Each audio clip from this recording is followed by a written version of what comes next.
Maligayang pagdating sa mga DIY ideas. Sa video na ito ay tuturuan ko kayo kung paano mag-crochet ng maliit na heart. So, etong nakikita ninyo.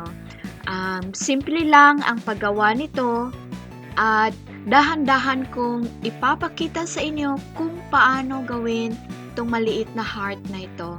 So, ang ginamit ko dito ay double crochet stitch, half double crochet, at yun lang. Kailangan din natin gumawa ng magic ring. So, don't worry, ipapakita ko sa inyo lahat. Kailangan din natin ng number 6 na hook at gunting. At syempre, yung yarn. So, kayo ang pumili kung anong kulay ang gusto nyong gamitin. So, magsimula na tayo. Yung hook nasa right na kamay ko, tapos ilagay yung yarn sa left hand, so yung dalawang daliri na ganyan, at ipulupot yung yarn na ganito. Ayan. So, para kayong gumawa ng circle. Ayan. Tapos ay kumuha ng yarn gamit ang hook na ganyan. Yes. So, kunin mo na yung kamay mo, yung left na kamay mo, at ganyan na ang paghawak mo sa yarn. So, ganyan. Tapos, yung yarn, pwede mo nang kumuha ng yarn. So, mag-yarn over at ipasok yung hook sa loop. So, ganyan. So, hindi na matatanggal yung ating loop. At yan na ang magiging magic ring ninyo. Magic ito kasi nagagalaw. At pwede mong gawing maliit o malaki yung ring. So, ganyan. Pwede mo siyang ma-adjust. So, mag-start na tayo. So, yarn over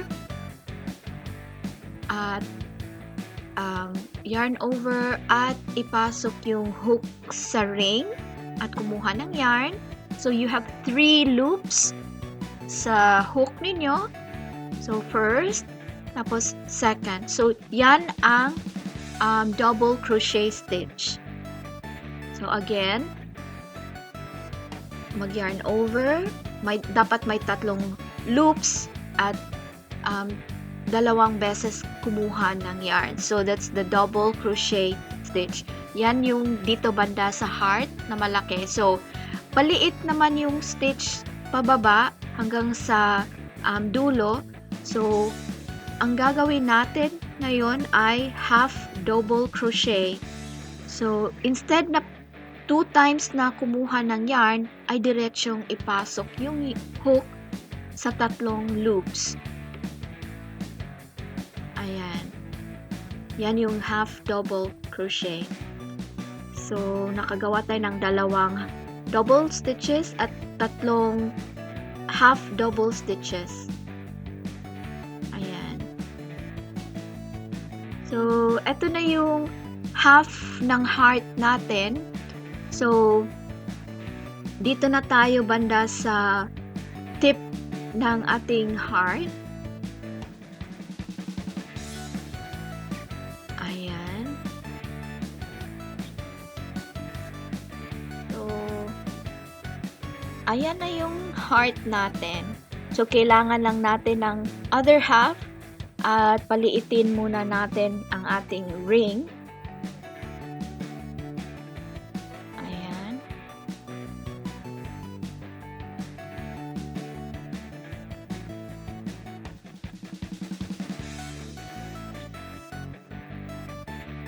Okay, so ayan, nakagawa tayo ng 3 half stitches at kailangan pa ng 2 double stitches.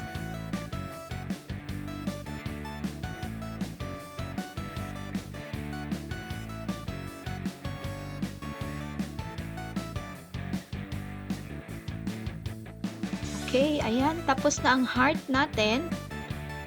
So, para tapusin ito ay gagawa tayo ng 2 chain stitches. So, ayan, pinaliit ko yung ring natin. Yeah, so kailangan nating idugtong yung last stitch. So, gumawa tayo ng 2 chain stitches. Tapos, ipasok yung hook sa gitna na butas. Tapos, ay diretsong ipasok sa loop yung yarn. Ayan. Tapos, pwede nang putulin yung ating yarn.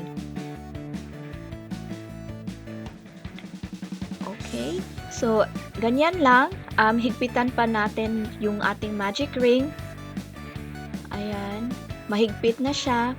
At dapat ay putulin na natin yung ating yarn. So, ayan. Dapat ay bigyan pa ng allowance. So,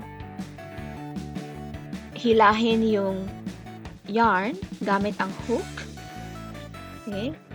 So, eto na ang magiging itsura ng heart natin. So, pangit na may yarn dito sa harap, di ba?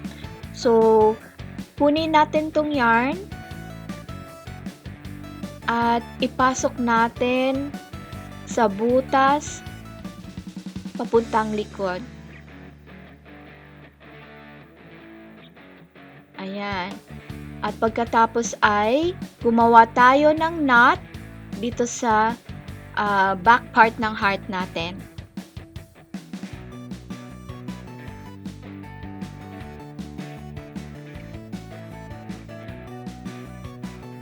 Okay, so tapos na ang heart natin. Pwedeng di na tanggalin itong extra na yarn gaya nitong pink na heart para pwede itong isabit sa kung saan ninyo gustong isabit ito.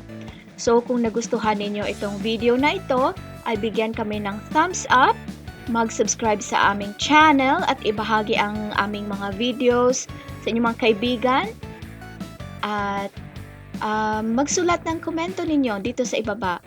So, hanggang sa muli. Yeah, paalam!